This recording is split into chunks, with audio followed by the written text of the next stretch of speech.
Hello and welcome. If there is anybody out there, I could well be sitting here chatting away to myself, which is not unusual for me. So today is my very first live chat. Never done this before on my own. I have guested on a couple of other streams, but never done this on my own. So this is a first for me, and I'm hopeful that it comes out okay. Um, for those of you that are watching my videos previously, you will know that I usually wait until after a game has had time to sink into my mind so that I can think about it and be objective when I'm doing a video. So this could be a little bit different because it is not too far after the game. So here we go. Hello, mate. Lappers, good to see you there. You didn't let me down, so at least I know I'm not all on me, Jack Jones. That makes life feel a little bit better than it was at the start of this. A little bit nervous. I am holed up in my bedroom at the moment because my office area is being used by my daughter. So I can't even come across as professional at this moment in time. But anyway, as I say, welcome to the stream. It is available on YouTube and on my Facebook page. So let's talk about today's game. Great, 2-0, won the game, absolutely fine. 3 points in the bag. Can you complain? Not really. It's just a great result. That's what we needed, and I was prepared for them to let us down. Because been a Spurs fan a long time, so I know what it's like to be let down from time to time. So to come away with a result that we needed is really good. Puts us right up there with West Ham. Keeps us right in line with them, and I know they'll be a little bit nervous about us overtaking them because I know that's a big deal. We can call it out as much as we like and say, "Oh, it's it's not big time or whatever," but that's the reality, right? Because a lot of our fans are calling out that them down the road were only a point behind us up until today. So, and they're all getting nervous about that. So, yeah, it happens, right? A certain amount of the fans will get nervous about that aspect of it, whether we can be better than West Ham or whether we can be better than Arsenal or whatever. But it keeps us in the mix. I mean, for me personally, I don't see it's important. At the end of the day, we're not going to win the league. We're not going to win any silverware. So all we can hope for as the best outcome for this season is to get some kind of European spot, if that's what you want. And I know there are fans out there that don't even want that. But that is our target at the moment, and even now, I think mathematically, top four is still available. I mean, I think most of us had given up on that a long time ago. But the reality is, it's still mathematically possible if Chelsea decide to slip up and do a bit of a bottle job, which would be fantastic. I'd love to see that. But I'm not sure that's going to happen. But it's still there. John, thanks very much for joining us. Yeah, I am still a little bit nervous. I'm sure that's coming across at the moment. But yeah, thanks for the support. I appreciate it. And also, Grandpa Stevens, good to have you. Good to have you joining in. Like I say, first one, so might be a bit hit and miss today. But if you've got a question and you want to post it, I've got the comments at the side here, so I can see the comments and be able to try and answer a question if there is any. But yeah, getting back to the game today, I was so chuffed to see Japhet Tanganga in the team. I think if you've watched any of my videos before, you'll know I'm not a great fan of Serge Aurier. On his day, yeah, absolutely. The other week when it was at Sheffield United, he put in a good performance. But that's too few and far between for me. So I was really pleased to see Japhet in the squad. I think he's a great player. I think he's really one for the future, and disappointed that he doesn't get more game time, because I think, given the way that we've been playing and the poor season we've had, for me, it would have been better to start seeing some of these youngsters come through to show what they've got. I mean, you've got the likes of Japhet Tanganga, and you've got Joe Roden, and I know a lot of people have been talking about that and why he's not in the squad. And I think the issue with Joe Roden, which really hit me a little bit, was when Ryan Mason said that he couldn't play in the League Cup final, but and then there's other players ahead of him, and I'm kind of wondering who those players are or what you see in them, because we've had a shocking time at the back, and let's be fair, Eric Dyer has had a dire season, pardon the pun. And Toby Alderweireld has been a bit hit and miss, and on a couple of WhatsApp groups that I'm a member of, Sanchez is known as Happy Feet. So, I can't really get where Ryan Mason is saying that there are players above him, but say that guy is there. He's a young guy, hungry and keen. You would like to think so. For me, I would have liked to have seen. I'd have liked to have seen Tanganga and Joe Roden in the team. But to be fair, today Wolves didn't really offer too much. Had they been a better side, and this is no disrespect to Wolves as a club, but had they been a better side or been playing better football, then I think they could have caused us some problems today, because they did get into some decent positions. And if it wasn't for the fact that they couldn't hit a barn door from 10 paces, it could have been a different game. So, yeah, I guess for me, I think the defence didn't have to do an awful lot, and that's why they come out of it without being moaned about too much. Like I say, if that had been a better side, we could have seen it a little bit differently. But anyway, we can't complain. We won the game. For me, I think that the biggest difference today was there seemed to be a little bit more hunger in the team. Certainly, when you look at the second goal, the way that Region didn't give up the ball, when you look at it and you think he could have well given that up. To be fair, I was a bit surprised that he kept going as much as he did, and fair play to him. Put the effort in, and we got the reward at the end of it. We saw Højbjerg running into the box, calling for the ball. We didn't go to him. Bale took the shot, comes back out to him, and he puts it away. Fantastic, and what we needed really, because at 1-0, and even at 2-0, I was still worried, if I'm being honest. So we'll see where that takes us. But there was a little bit more hunger, and I think Dele played a better game today. He seemed a lot more up for it. A lot of stuff was going through him, and he seemed to be a little bit more. His flair seemed to work a little bit more. So that was good to see. Harry Kane getting another goal. Again, great to see after having three games as a dry spell. It was good for him to get back into scoring ways as well. So I was really pleased with that. So I'm just going to look at the questions. So Grandpa Steven says, should we go for a high profile manager? Would we be better off with a short-term appointment to lay a new foundation down? We have some good youngsters, but they aren't quite there yet. Yeah, it's mate, it's such a difficult question, isn't it? This managerial one. Where are we, in terms of being able to do anything, and I think a lot depends on where we are at the end of the season in terms of the plans going forward.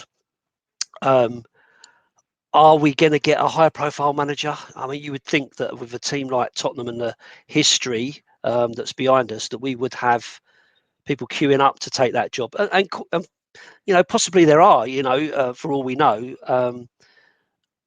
But it's all very, very quiet from Tottenham's point of view. So I really don't know. And I've said on a couple of other streams, a lot depends on what the view is from Daniel Levy and Enoch in terms of what are they planning to do for the future. Are they going for a project, or are they going for, let's spend big time and really see what we can achieve? So I guess that's really where we are, trying to find that out. So it wouldn't surprise me, and I said this today when I was watching the game with my boy, that the Wolves manager seemed quite sort of nonchalant, really, at their game. And it kind of made me think to myself, I just wonder, I just wonder whether someone like him and possibly him could be the next manager. And the reason why it's not been announced or they've not talked about him is because this game was still to play and the season's still there. But he didn't seem too pleasant about the fact that he was getting beaten. Didn't really seem to try to do anything different. So I don't know. I really do feel that that's the sort of level we'll end up with. And again, I don't want to be disrespectful to him because I think what he's done at Wolves has been great. He likes to play good attacking football. So with really good players and with proper backing, would he do a good job at Spurs? Don't know. But that's where I think we'll probably end up. I don't see us going for a really big name because a really big name would want really big money. And if they're looking at how Jose got on, they may well say, well, if Jose can't do it there's something deeper in the club that's a problem. So, yeah, I'm a little bit not sure about that, to be honest with you. John says that Zidane is an option now. Thoughts on that? Again, it's a really difficult one, isn't it? I mean, who wouldn't want him as your manager? To be fair, I mean, he is a great name in football. Surely can attract all the right sort of players that you would want. Would he want to come to Tottenham? Again, comes back to what are they going to spend? He's used to working on big budgets. He's used to working with the biggest names that he can get. So, but for me, yeah, I mean, I'll be happy with whoever we get. To be honest with you, I think I'll back the manager, whoever he is. It's just disappointing that there doesn't seem to be any kind of really big names out there going, I want that job, give me that job, or anyone who's really inspiring that's making us think, oh, how fantastic would that be? So, just going back on touching back a little bit, Lapis asked about the subs. He didn't get the subs today. No, me either. They kind of smacked of we're 2-0 up. We just need to shore up the midfield to make sure that they don't get one back and make it edgy. And perhaps that's what was in Ryan Mason's mind. But to be fair, I felt we were comfortable. I'm nervous because I'm a Spurs fan, not because I felt that we were under any real sort of pressure. So yeah, I didn't get him either. For me, I really don't get what Sissoko brings to the team. He just, for the good times that we've had with Sissoko, for the money we paid for him, it's just ridiculous. And he may be a big voice in the changing room, but do you want him as the big voice in the changing room? I don't know. I mean, the best thing I can say about Sissoko is I was there when he scored a goal. And I'm proud to say that because they are so few and far between. So, he's one of the names for me that's got to go this year. End of the season, he's got to go. And Harry Winks as well. I had big hopes for Harry Winks. I like the lad. He's a local lad from Hemel. He's Tottenham through and through, and he's clearly not a crap footballer. But is he at the level? Is he at the level that you want for Spurs?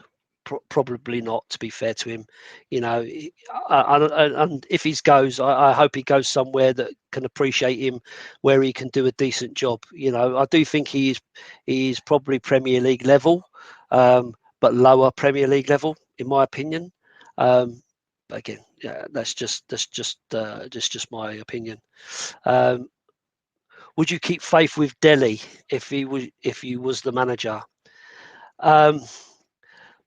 You know what? I'd be absolutely gutted to see Delhi leave Tottenham and go somewhere else and be fantastic, because I think he can be fantastic. He's got such ability, and it's just so annoying that we can't seem to get the best out of him again. What I'd really love is to sit down with him over a cup of tea, and just have a chat with him and find out where's your head at. What do you want out of your life? What's holding you back? because the sky's the limit. For me, I think the ability he's got is massive. But then is he just going to be another one of those guys who fizzles out? We've seen that a lot over the years from different players that you think are going to be the next big thing, and it just fizzles out. So I don't know. Only the managers really know what's going on there, and Delhi himself. That's the only thing. So Stevie G, big name, would attract players. Seems to get the best out of what he's got. I can't ever see him coming to Tottenham, if I'm being honest. Rangers, for me, the Scottish League is a it's a two-bob league. I mean, how many teams are really in it? You've got Rangers and Celtic, Aberdeen, maybe, the rest of them kind of just make up the numbers, and that's why they never really want to let the Glasgow teams go, because they've got, they're the ones that make the money for the forum. So I guess what I'm saying is, for me, he's still really unproven to show that he's got anything really worth it. And he's a Liverpool boy, isn't he?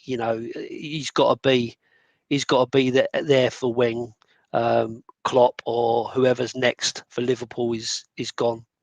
That's just my opinion. So I can't see it happening, and I'm not overly inspired by it. Only on the back of the fact that he's done it in a league that's not particularly good. In my opinion, and I don't watch a lot of it, to be honest. So.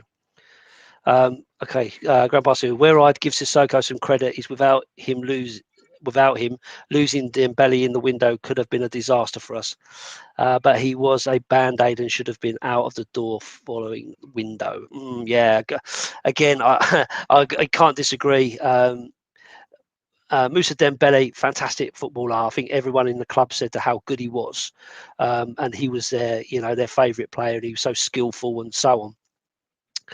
But I think if I take my rose-tinted glasses off, and we all do have them, I guess, Dembele wasn't playing, and he hadn't been playing for a while. He was in and out of the squad. He had a lot of injuries. He wasn't playing particularly well.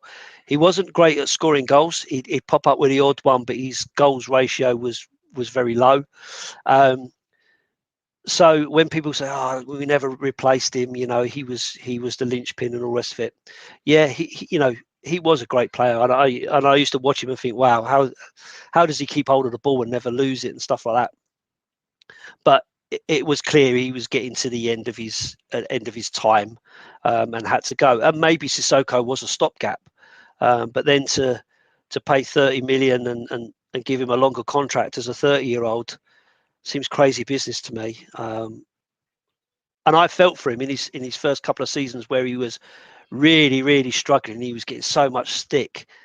I felt for him because I thought, he's trying so hard, but it's just not happening, and you just wanted a bit of luck to go his way. And then it did, and he did start to improve, and he did give us some decent minutes, but ultimately, he's not been the man for the club, and as I've already said, time to go. Time to go, Sissoko. I'm sorry, mate. But I think your time's up. We need better. So, yeah, it's one of them, innit? Who you're going to replace Dembele with because of the quality he was, and that's why I was hopeful for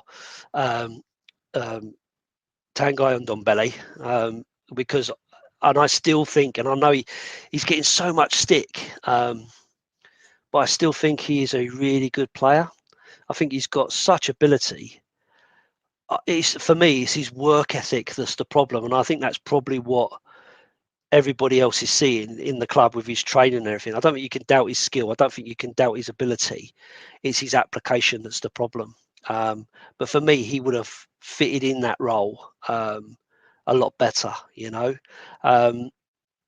it would have, for me, I'd like to see Højbjerg just doing the central defensive midfield role rather than trying to be everywhere, because that's where I feel the holes come, because there's nobody else around him that's getting on the ball and doing something decent with it. You know, there's no creativity in the midfield, for instance.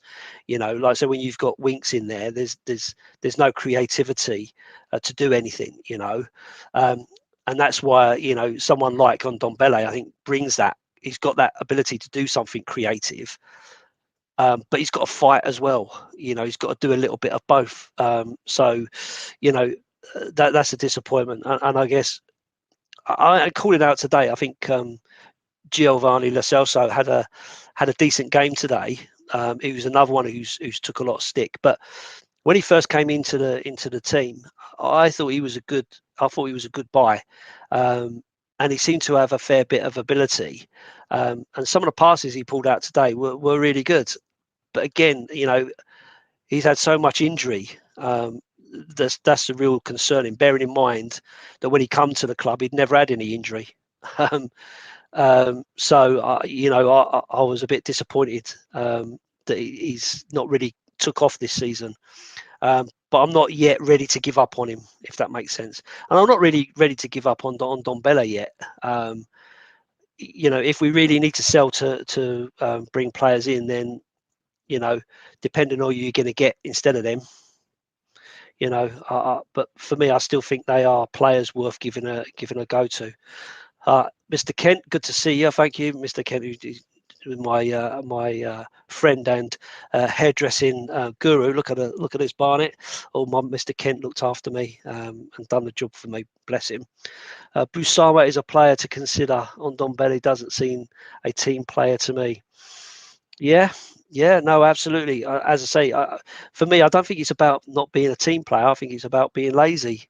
He just doesn't seem to be able to adapt to the more physical, fast pace of the Premier League versus the French league. You know, he said himself that it was a bit of a shock, but then he picked up, but he's kind of dropped off again. So, you know, don't know what's going on there in his head, to be honest.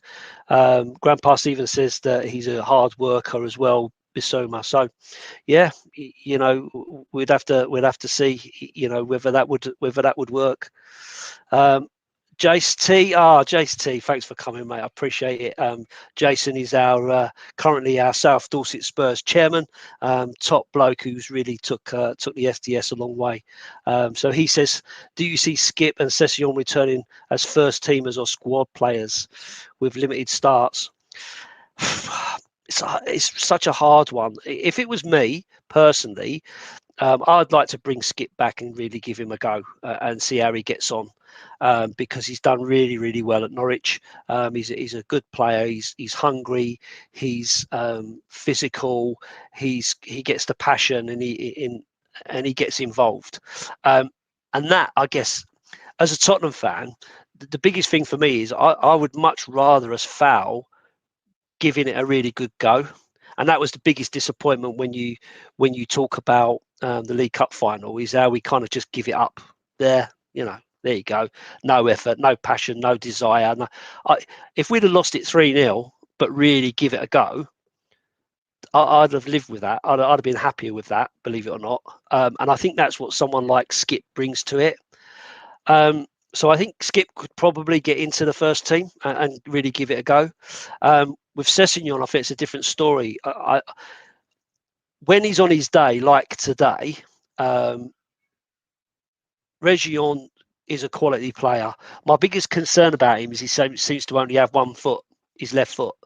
So that bothers me slightly, because he always has to go out the outside. And when he cuts in, he always has to go backwards. So that bothers me a little bit. But he can be quite direct. But is that more about the opposition than it is about his ability? So I know the club think very highly of Sessegnon. Otherwise, they would have let him go straight away. But when he first came into the team, he didn't really get an awful lot of time. So I think if he can get back and share that spot with Region to see how they progress together, and then you've always got Davis, and I know there's not lots of fans of Ben Davis, but from a defensive point of view, if you need to have someone holding back and not bombing on, then it's good to have that other option available. Then I think, it puts us quite strong on that side. For me, the biggest worry is the right side rather than the left side. I think we've got options there. The right side is more of a concern for me. So, Grandpa said, I'd like to see Skip be given a chance. He gets all over the show. We seem to have a big empty space in the middle of the park, and our players are too lazy to track back when they have to. Yeah, absolutely. Alisson's just got the winner for Liverpool. Okay. So yeah, I agree with that. I absolutely agree with that. It was like, even today, when you watched it today, there was a couple of occasions when Wolves just kind of pushed forward, and there was this huge gap open up where they just ran straight through it.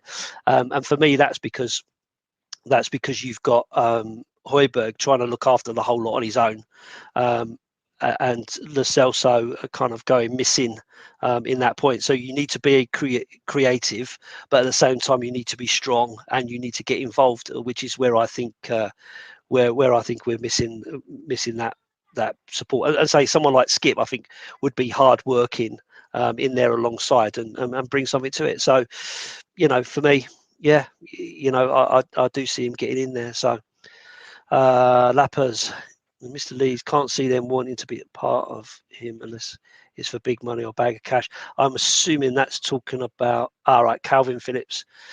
Yeah. Again, but say it's really, really difficult, isn't it? I mean, we can talk about all different players from all different clubs, and I'll be honest, I don't profess to know a lot about lots of different players. I don't watch lots of other games. I'm quite lazy in the fact that I only really care about Tottenham. So I don't tend to lord it over other players from other clubs. I watch them when they play against us and think, decent player or whatever. I look at more positions, what position needs strengthening, and you would expect that the scouting people at Tottenham would be looking for the right sort of player. And I think that's probably our biggest issue, is our scouting has been poor in the fact that we've gone out and bought players, certainly over the last season, but have they ever come off? Have they really hit the ground and been what we expected from them? And that's the biggest worry. And what the part of that I think is the wrong bit is getting to know the type of player. Are they going to fit in with us? Have they got the right attitude? Have they got the right views for this sort of thing? Something like when you look at Ndombele, clearly very talented lad, but did they talk about his work ethic? Did they talk to the teammates around him? What's he like? How does he get involved? That kind of thing. Ian, skip back, send Winks on loan to Norwich for the season, ready to rotate the two following season. So Ian, I don't know. Would you loan out Winks with a view to him coming back? I don't know. For me, I think his time's probably up. I can't see him getting into the team again. Longer term. I say, unless there's something going on, in the training ground that we're not seeing, that gives you a different view of it. So that's the problem, isn't it? As we could all sit here and give our opinion based on the limited knowledge that we've got from watching them play 90 minutes, once or twice a week, depending on whether they're playing or not. So we kind of base all our knowledge on what we've seen for that time, whereas the coaches and the managers are seeing them every day of the week, and knowing them as a person, because I mean, you can't honestly believe that any of these players are thinking to themselves, I want to do a shit job or I want to play badly, but they are human. There will be things that will be affecting them, confidence and family problems, injuries, all sorts of things that are going on in their life that might make them think, or play in a certain way. So, I don't know. But for me, I think Winks' time is up. I think I would let him go and raise some much needed cash to be able to invest in the squad. Because for me, I think, we're at a turning point. I think it's a time where we make a real statement. This is where we're going to go. We're going to clear out. We're going to recoup. We're going to go out and we're going to either spend big, or we're going to invest in youth, or what are we going to do? You know, where are we going to go? So Højbjerg has been a player of the season for me. Much as I rate Kane and Son, we'd be hovering above bottom if we weren't for him. Problem he's had is he gets the ball and no one is there to pass to. Yeah, absolutely agree. I think Højbjerg has gone off the boil a little bit for me towards the end of the season. But the reason why I say that is because he has played so much football and he's trying to do so much. So I think I agree with you. I think he needs someone to play alongside him who he can trust, who's going to fight as well, but also have that bit of creativity that's going to get the ball forward so that we can really do something with it. And link him with Son and Kane, because we've seen how much Harry's had to drop back, you know, and that wasn't some kind of tactical masterclass from Jose, in my opinion. I think that was born out of necessity. There was no one getting in the ball, so he jumped back, got involved to make sure that he could get somewhere, you know, because he's hungry and he wants to win, you know.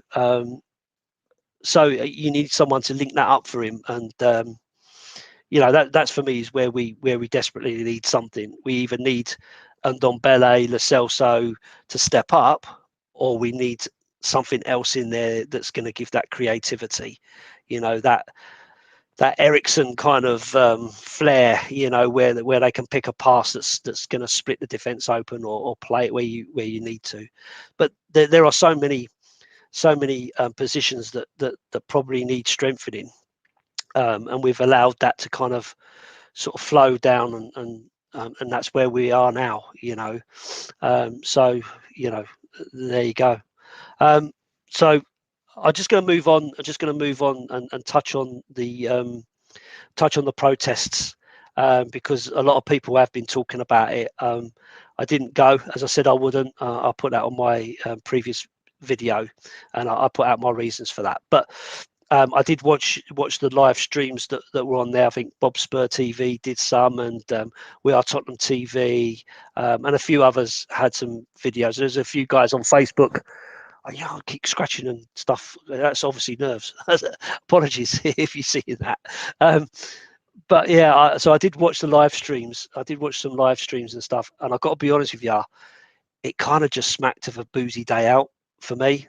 And that was my worry. And I said it on my video, is what are people going there for? What are they actually going there to call out, right? So are they going there to say no to the European Super League? Fine. That's kind of dead in the water for now. So do we need to protest about it? Probably not. Do we need to do they want to go there because they want Levy and Lewis out? Yeah, that seemed to be the biggest theme of it. Do I think that's going to happen? I've said that time again. No, I don't think it will happen. I think that Joe Lewis is a money man. He won't want to give up Tottenham without any real, you know, super duper payout. And I do think, as much as it pains me to say it, I do think that Daniel Levy is a fan of the club, and I know that Joe Lewis was a fan of the club. So he is a supporter, so he must be hurting to see us how we're playing. He just has a different responsibility. But I don't think he will just walk away from the club just because some fans turned up and you know, said what they said.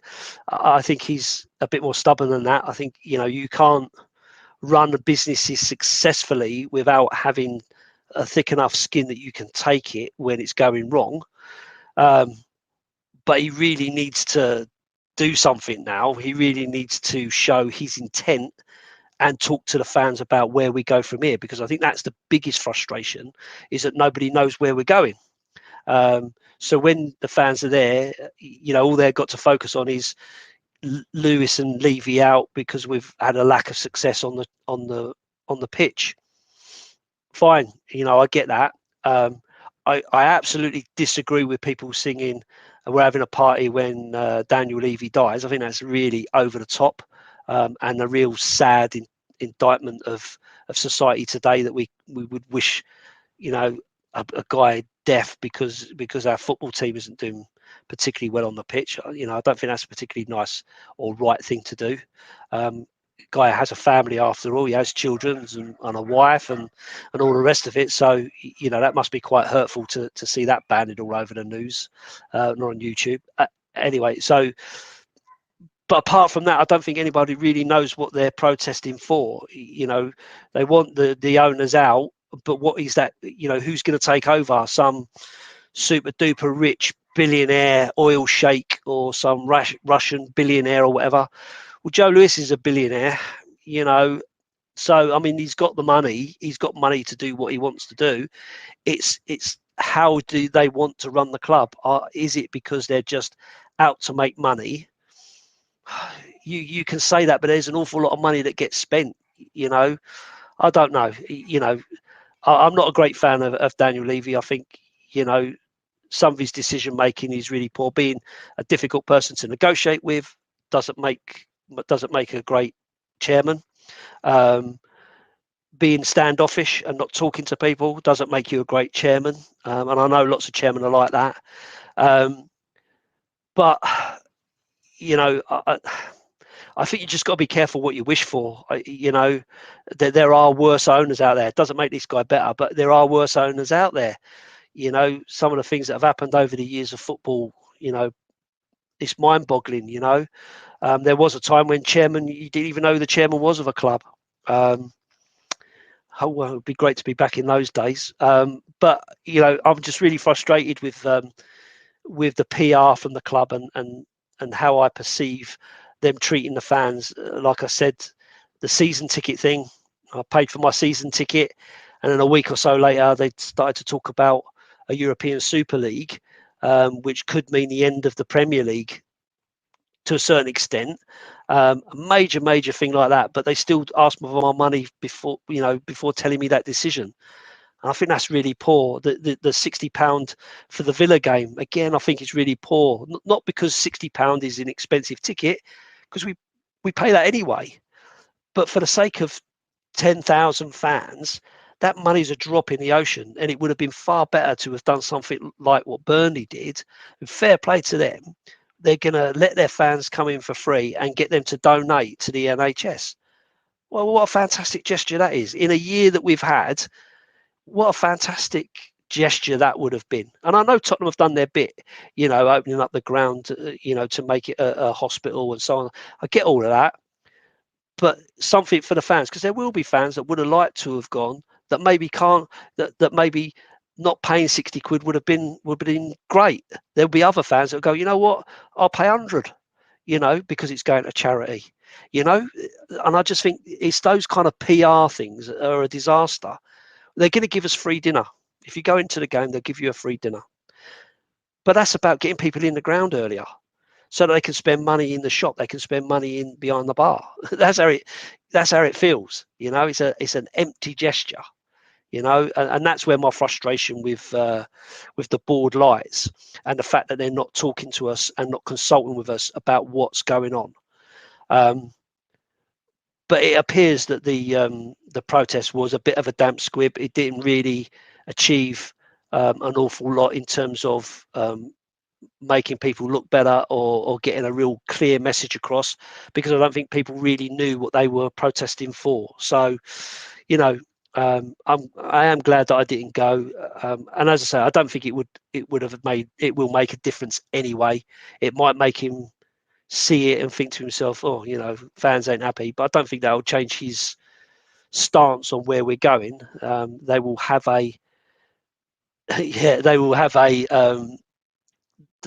vision of where they want to go forward. And the reason why I'm chuckling is because Jason's just put on about the biggest winner was Tottenham's Pie and Mash shop.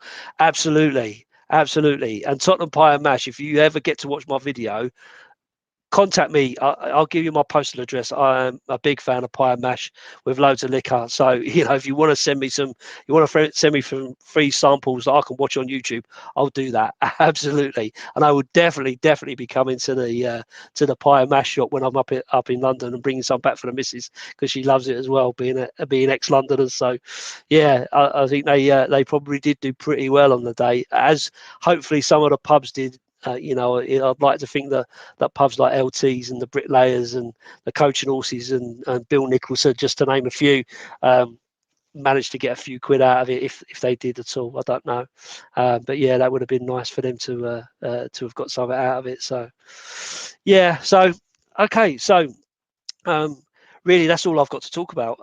Unless you guys want to ask me anything or get me to do anything else, then I'll start to wrap it up. Like I say, no fancy intros, no fancy subscribe buttons or anything like that, because I'm still trying to learn how this all works. We've been chatting for just over 40 minutes now. I'm not sure how bored everybody is with listening to me chatter on or not, but it's been interesting, and my nerves have disappeared slightly. But yeah, that was a good experience, and maybe it's something I'll do again in the future if I get a thumbs up from people when they say it was worth doing. So, but thank you to all you guys that have commented. It's really nice of you. Thank you for supporting me. I do appreciate it. We'll leave it there, and we'll come back for the next game and see where the season ends. 2 more games to go. It's all still to play for. We'll get into Europe and see what happens from there. Up the Spurs. Cheers, guys.